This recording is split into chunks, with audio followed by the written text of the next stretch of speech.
right, so today your topic is the atom history, and your goal is I can point out important people who played a role in finding out what the atom is.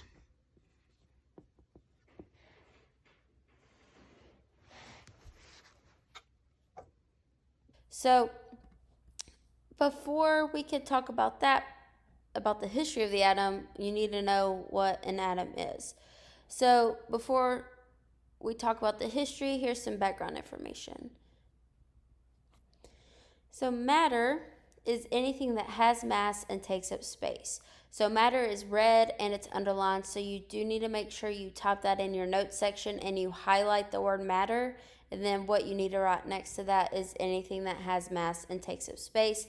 Just as a reminder, it's a new unit. We will be taking the notes the same. All right, so some examples of matter. A brick, it has mass, takes up space. A desk has mass and takes up space. A pencil has mass and takes up space. Even air has mass and takes up space. Now, air, you can't necessarily see it with your eyes, but there is a mass and it does take up space. That's why if you go into the opposite corner of the room, you don't pass out because there's no oxygen over there. Oxygen fills the entire space of the room so you can breathe and not die. So all of the above examples are considered matter because they have mass and take up space. Can you think of anything that would not be considered matter? There is a couple things that is not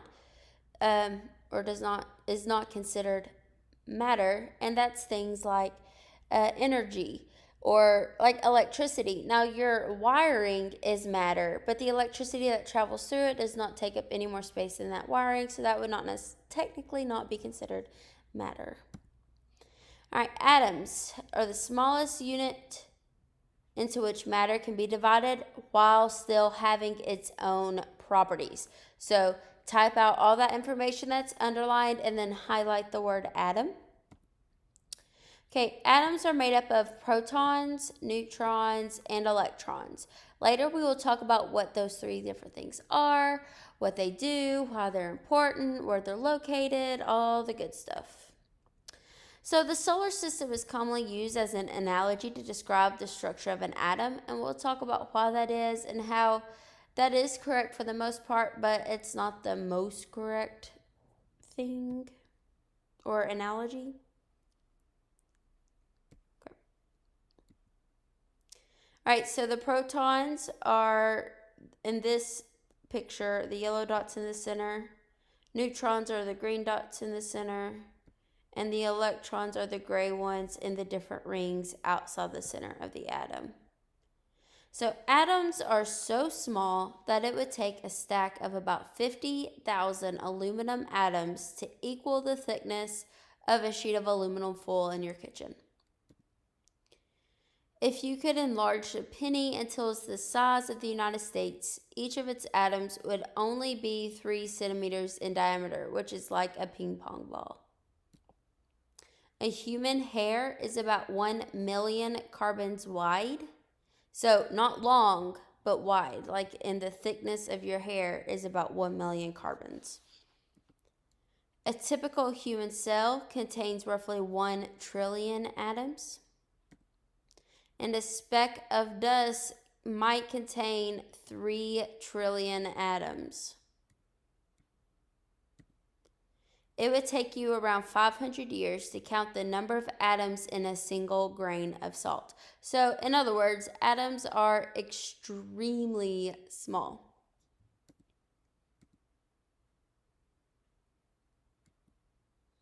All right, so here's a little experiment.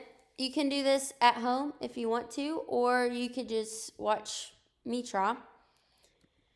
In order to gain an idea of how small an atom is, you will complete the following activity if you can. You will get a piece of paper and you will cut the strip of paper in half. You will set aside 1/2, so you just have 1/2 in your hand. You will cut the remaining piece in half, and then you will continue cutting and discarding the strips as many times as you can. Now make sure you make all the cuts parallel, so which means you will be cutting it the same direction on the piece of paper every single time. So we're going to cut this paper in half. You can either do it hot dog style or hamburger style, but whichever way you do it starting off, you'll have to fold it in half and cut it the same way every time. We're going to see how many times I can do it. You may be able to cut it in half more than I can, so you're welcome to try this at home if you would like. So I'm going to fold it in half and then cut it.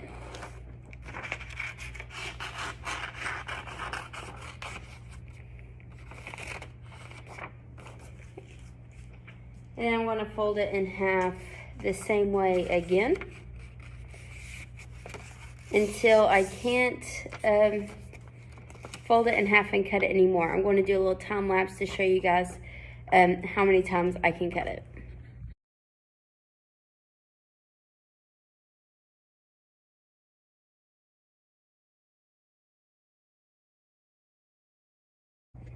So I was able to cut it in half 7 times. I don't think there will be any possible way for me to cut this in half with these scissors. And in the PowerPoint, I talk about how many times you will have to cut this in half in order to get down to the atoms, which is way more than 7. So try this on your own. Let me know if you're able to get more than 7. You're able to beat me on it. And we'll see y'all later. So when you did it, how many cuts were you able to make? Did you think that you could keep cutting the paper forever? Why or why not? And in order to get to the size of the atom, you would have to cut the paper in half around 31 times.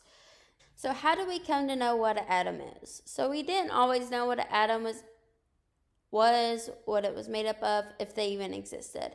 So what is the history of an atom and how we came to know what it is? So first off, back in the day, Greek philosophers thought that matter was kind of like Avatar or Captain Planet, earth, fire, wind, and water. And that's what made up matter, and that everything breaks down into those 4 things. Democritus, which you need to type and highlight, was the first to say that matter can't continually be split up. He said atoms were solid, homogeneous, indestructible, and invisible. So you need to type out that part right there that's underlined, because that is what Democritus believed.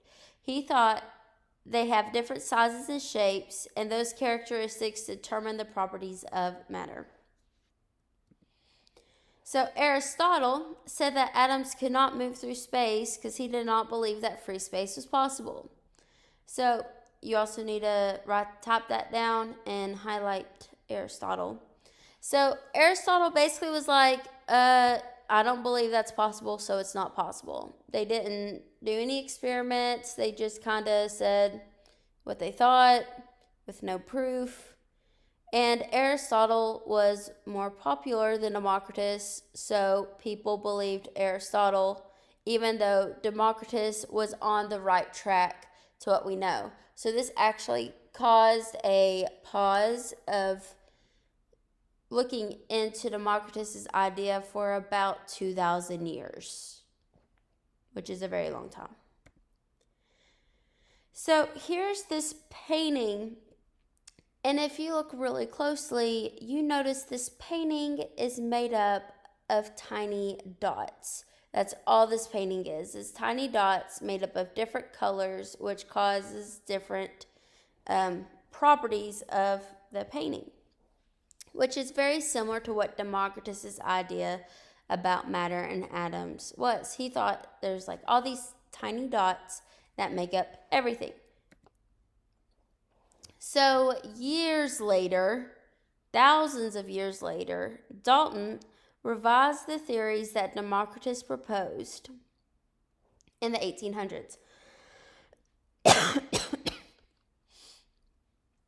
So Dalton dropped out of school when he was 11, and then he returned back to school at 12 as the teacher. And he had a passion in meteorology, which led to his interest in gases. And we have an entire unit about gases, and we'll talk about Dalton a lot then as well. But he conducted experiments to prove or disprove Democritus's work, which was something that Democritus was able to do when he developed his theories, which was another reason why there was such a pause in discovering or researching atoms, is because there was no way for them to experiment on it.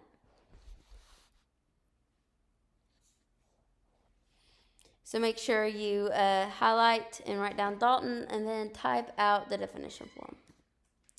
Okay, so these are the things that Dalton found in his experiments to be true. That matter is composed of extremely small particles called atoms. Atoms are indivisible and indestructible. Atoms of a specific element are different than those of another element. Different atoms combine in simple whole number ratios to form compounds, and in chemical reactions, atoms are separated, combined, or rearranged. So Dalton was able to prove, like, hey, yeah, Democritus was kind of right. There are these small spherical things that make up everything, but there's more to it than that.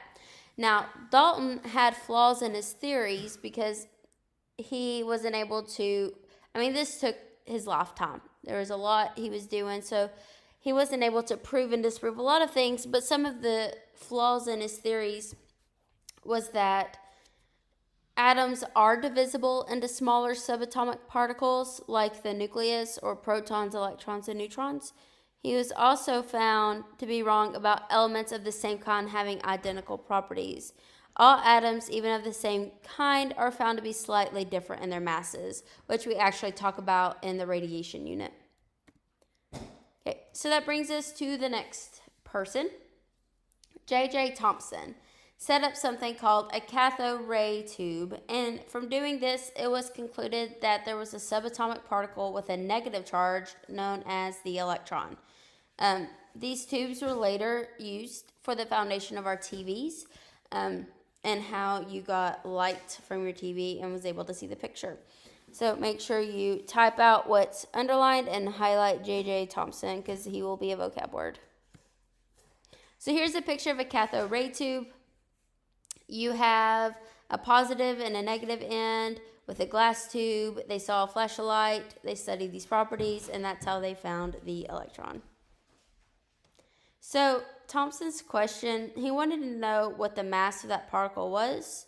So he found that this mass was much less of hydrogen, which showed that, it had to be a subatomic particle in the atom. So make sure you type that out, just what's underlined right there. And this was the first proof that Dalton's theory may have been flawed. And Thomson won a Nobel Prize for this in 1906.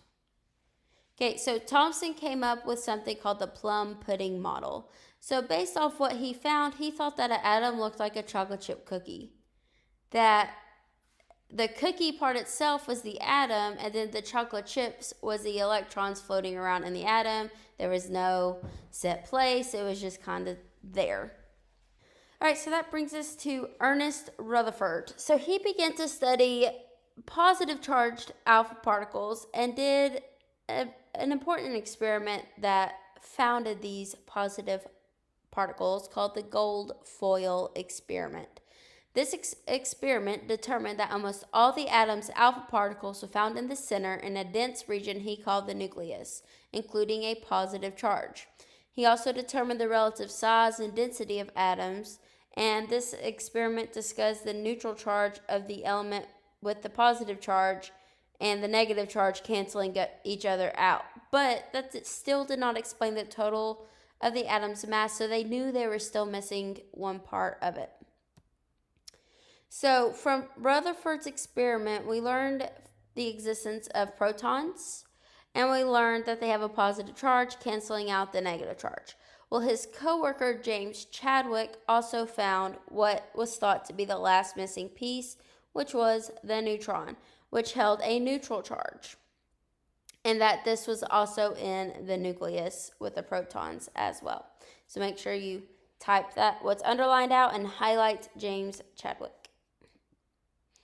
All right, so completing the atomic model, now we know protons and neutrons are in the center, and that is 99.97% of the atom's total mass, which basically says electrons make up hardly any of the mass.